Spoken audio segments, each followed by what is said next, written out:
AKAPADers, welcome to Saturday presentation, Saturday showcase. I even get my weekend shows mixed up. It's Sunday showcase, Saturday presentation. Sunday showcase, just so we can go over it at this point. Sunday showcase is me like showing you some old media, something from the annals. Jeez, I that's a weird word. Why am I even trying to say that word? But something from like the Internet Archives. This week it's going to be Stephen Platt. But today, for Saturday presentation, is the Art of Star Wars Episode 1 of Phantom Menace. And why is this book important? It's important for two reasons. Number one, everyone has Star Wars on the brain again. This acolyte nonsense is absolutely nonsense. It's crazy. It's crazy. It really has broken Star Wars. The fandom is split and a chunk of them are gone for good.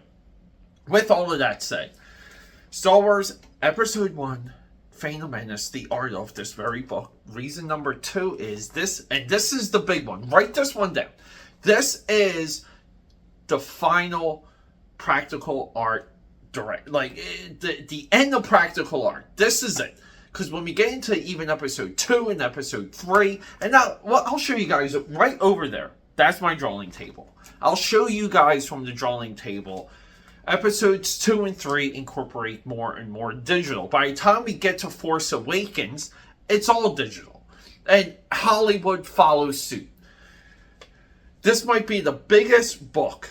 This might be like the biggest movie that still has almost entirely practical art for the art department. Now, given I know there's been a couple documentaries around this, there was a web series and a really good documentary that came with the initial DVD release, where we see like Photoshop, people using the Wacom tablets, that sort of thing. There's hints of it, but it's far less. It's far less for episode 1 than we get for 2 and 3. So guys, let's hit that drawing table. We all got Star Wars on the brain, and let's celebrate the end of practical art in Hollywood.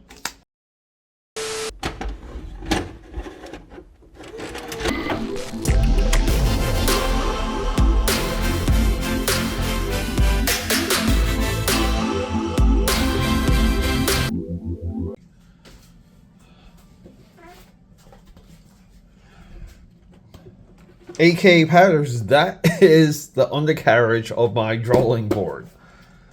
Welcome to the Art of Star Wars, Episode 1, Phantom Menace. We have to love this cover. Now, let me show off what the trilogy here is. And here's the crazy thing. For some of these, so these are also available in paperback. There are editions that, as far as I know, were printed without the dust jacket. See, so this is dust jacket. We have the no graphic. Then it's no dust jacket. Design of the dust jacket graphic. And then here we have Revenge of the Sith. And, this one's cool. This one's like embossed with Darth Vader. If we just get into Attack of the Clones real quick. Just want to show off like how quickly we start rolling into some of the digital artwork.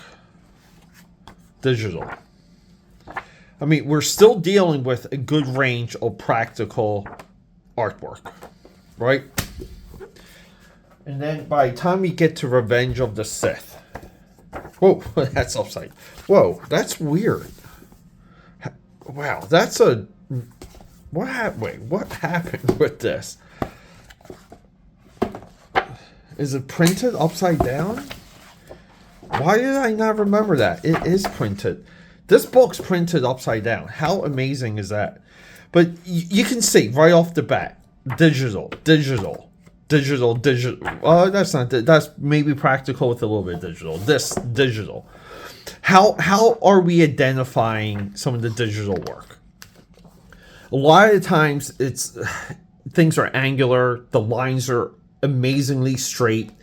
The hues and the values go from dark to light, and I get it. We're in lava world here. We're in Mustafar. It's a little easier to detect.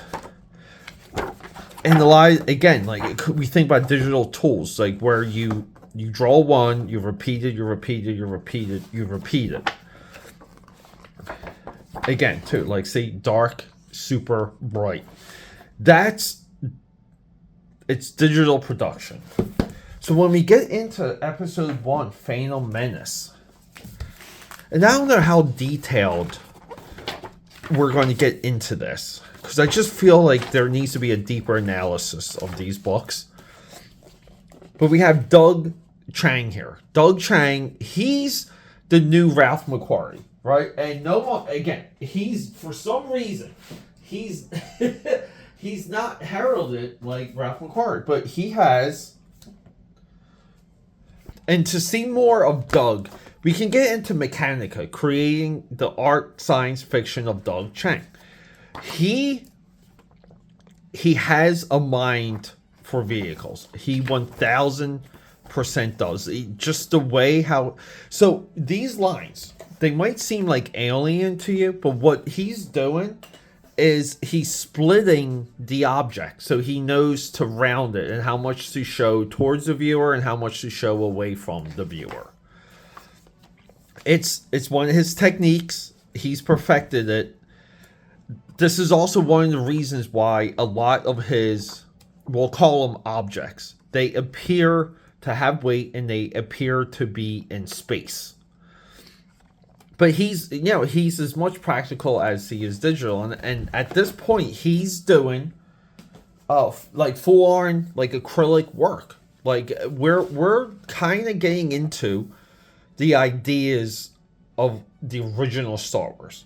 And we're slowly transitioning to full-on digital production. But, Doug is there, and we see him. Like, we can see the marker strokes here. And some of the looseness, that's what she said, of his work, it resonates. And we'll kind of see that with some of these droid concepts where, like here, like you see how it's like the lighter marker for the undercarriage, and then he sketches on top of it. But again, you're a little bit pressed to pick out what's on a tablet, what's on the Wacom.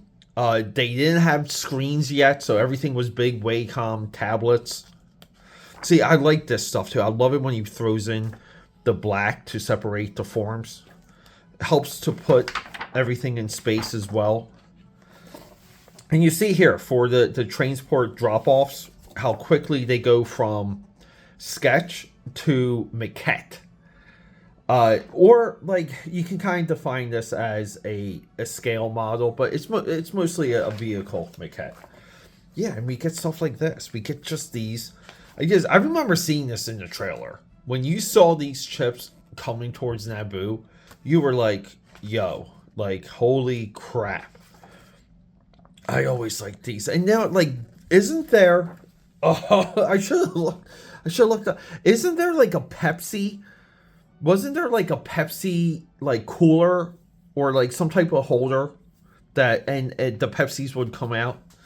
I mean, I'm hoping I'm correct on that one. But it's just, again, see like here too. See how he's sketching? He's just trying to get the proper measurements and the proper form. So he's sketching with light gray, and he's just, again, like building it up, same way you would if you're figure drawing.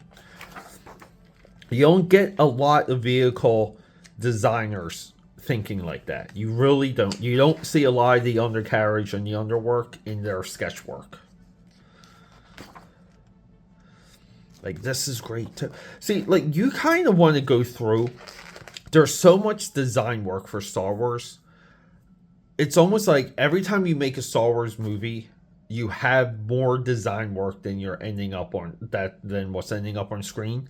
And you can kind of like always go back and forth. Meaning, if they ever went back to Naboo during this time, like you can give the droids like a cool little skiff or I'm not even sure like what this is. Yeah, but like, you can keep adding. You can keep adding. Planet of Naboo. Hey, I gotta go on record. In no way am I apologizing for this movie. I've seen this movie probably 30 times in my life. I saw it maybe twice in the theater because I was so much in shock the first time where I had to go see it again to make sure I was going to be disappointed. This is awesome. The Gungan City. For someone who doesn't like this movie, yes, I know everything. But that means you listen to me. That's my credibility. See, like even the thrusters or the propellers here, just the way that they spin again. Like I love that black, that or dark gray that kind of separates all the forms. But yeah, I'm not apologizing at all about this movie, but it's good to see some of these designs and what they look like when they end up on screen.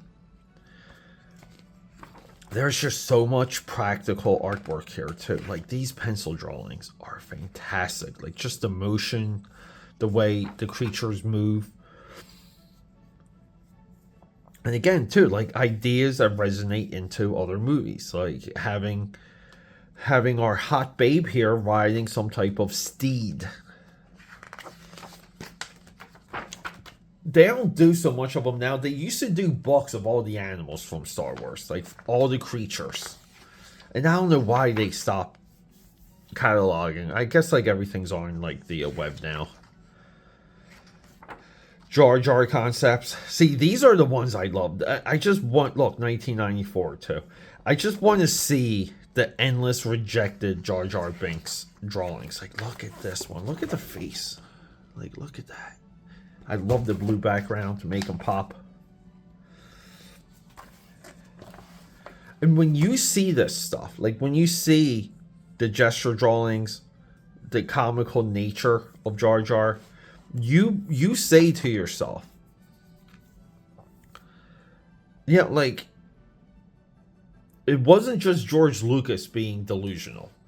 Okay? The entire production was all in on Jar Jar being a comic relief, because we have the sculpted maquette here, right, with the expressions. So it's not just one per. Wow, I forgot about this one. These are fantastic. They really are. I mean, how do you not say, hey, this is what we're doing with the new Star Wars. It's a different time. The Empire's not quite there. We're going to have more color. We're going to have more texture. It's going to be CG everywhere. We want a expressive comic relief. I get, like, again, like, reiterating my point here. Look at these gesture drawings. Like, look at these faces. Holy crap. This one's great. But you go all in. You go all in. And you reach the precipice. Sometimes you cross the barrier and there's no coming back. Like if you saw this concept artwork, and this is maybe what they should have. I mean, the promo was perfect. Like all the promotion, the hype for this movie was perfect. But you do want to say that potentially this type of artwork should have been a little bit more prevalent with the rollout, to get people's ideas into what to expect from the movie. Because you cannot, like, again, it's fantastic. It's explained within the world. Call it world building. I hate that term. But at the same time, if people saw this stuff going into the movie, I think they would have been more receptive to the attitude of episode 1. Because people just wanted everything that Obi-Wan said in episode 4 to be true from episode 1 on. And, you know, as soon as we got off the original trilogy, you can kind of argue that Star Wars went downhill, because there was a lot of things that never matched and never lined up. But look at this. Look at this concept work. Again, like, if bring this to life now. Like, this is incredible. I always loved this armor and, like, the gauntlets here.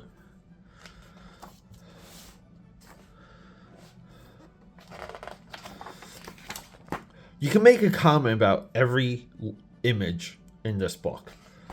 And AKAPADers, I should have looked up what the pricing of all these were. The architecture, I mean, like, this is rendered by hand. You can tell. You can tell by the inconsistencies, even with these, like, these barrels down here, or these, like, half columns. Yeah, like, I don't know what these are going for. I know they do fluctuate. Yeah, and the Queen Amidala ones are awesome. Like, yeah, like here. See, like, who? I don't know who the guy is. Like, these are Chang here. McCaig.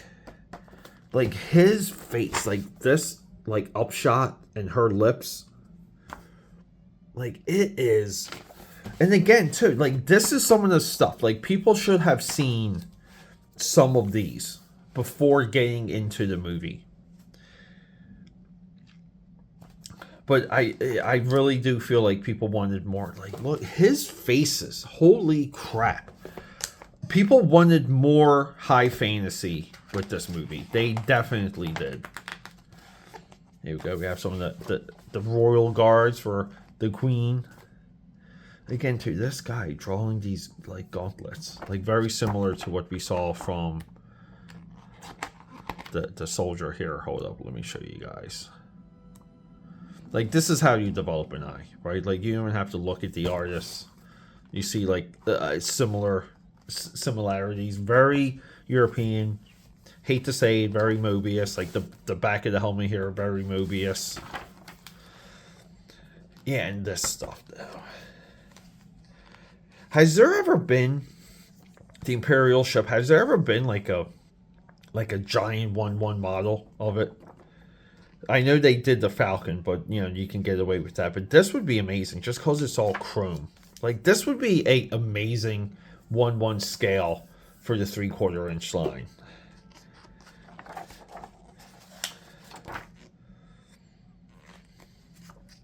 And again, like, let's get a blank piece of paper. Let's keep going. Let's figure things out.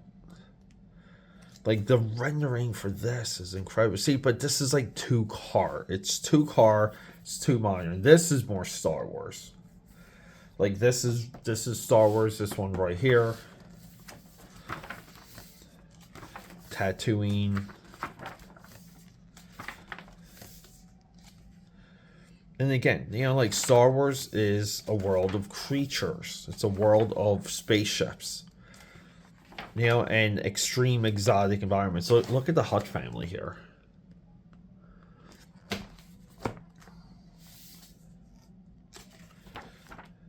You know, like, look at this girl too. Like, you know, again, you can't say, like, Star Wars 2, always sexual. Always, even from the beginning. Not so much now. This is great. And again, too, these are things that we saw in Force Awakens.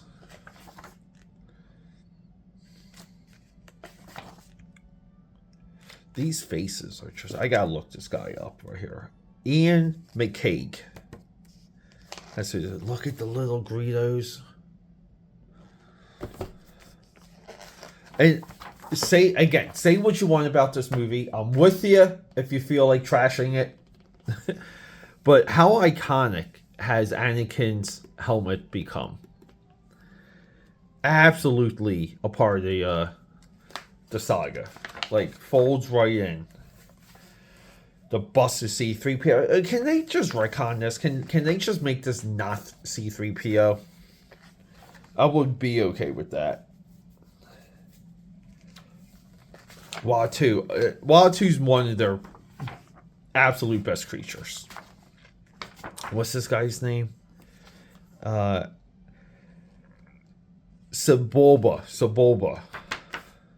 The rival of Anakin. This one's great. Like, the pod race too. The arcade game. You guys remember there was an arcade where you could sit down and race. This, the N64 game, the N64 episode 1 themed console. That whole package, right? You got one game, one controller, one console. Like this too. Like this is like Chris Foss here.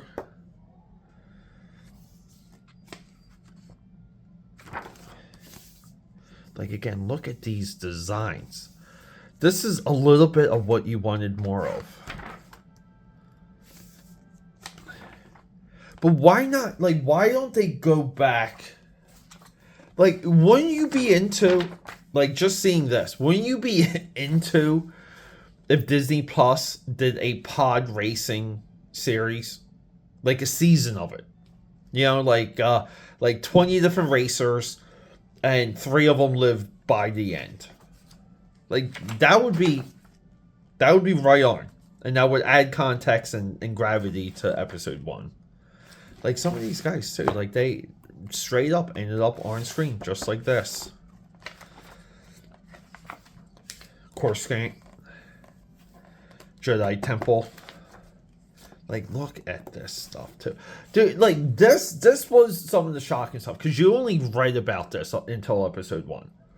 You read about what was the Imperial City, and the whole planet was a city, and it just blew your mind when you first learned that.